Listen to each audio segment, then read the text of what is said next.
America's only unsolved skyjacking. Who was D.B. Cooper? This is America's only unsolved hijacking of a plane. It was the day before Thanksgiving, November 24, 1971. Portland International Airport buzzed with holiday travelers, families heading home, and businesspeople trying to wrap things up before the long weekend. At the counter for Northwest Orient Airlines, a man in his mid-40s approached. He was dressed neatly in a dark suit, with a white shirt, black tie, and a raincoat folded over his arm. He carried nothing more than a briefcase. He asked for a one-way ticket to Seattle. It cost $20. He paid in cash and signed the name Dan Cooper. He blended in so well that no one at the counter gave him a second thought. On Flight 305, a short hop from Portland to Seattle, Cooper slid into seat 18C. He ordered a bourbon and soda, lit a cigarette, and waited for takeoff. Nothing about him seemed unusual, until about half an hour into the flight. That's when he slipped a folded note to a flight attendant named Florence Schaffner. At first, she tucked it into her pocket, assuming it was just his phone number.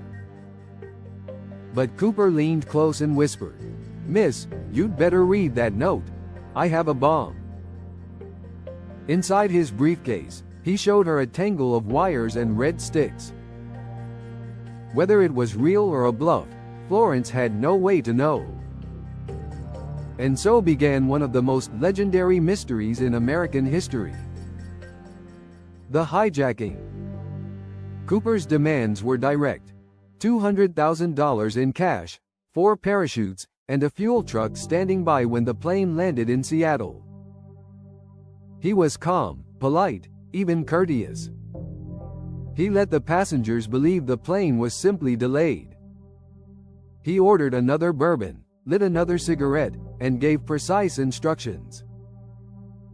The FBI scrambled to meet his demands. By the time the plane touched down in Seattle, agents were waiting with the money and parachutes. Cooper released the 36 passengers unharmed. Not a single person on board had realized they were part of a hijacking. But Cooper wasn't finished. He instructed the pilots to take off again, this time headed toward Mexico City. His conditions were unusual.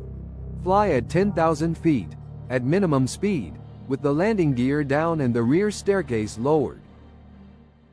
Somewhere over the dense forests of Washington, in the middle of a cold, stormy night, Cooper strapped the ransom money to himself, slipped a parachute on his back, and jumped into the darkness.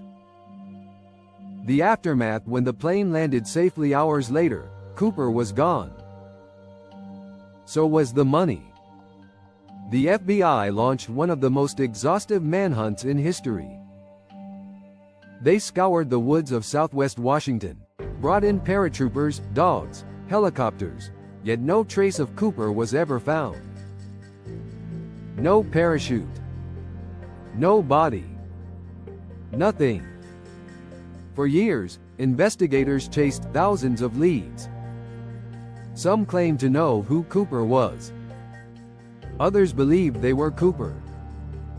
At one point, the FBI even investigated more than 800 suspects.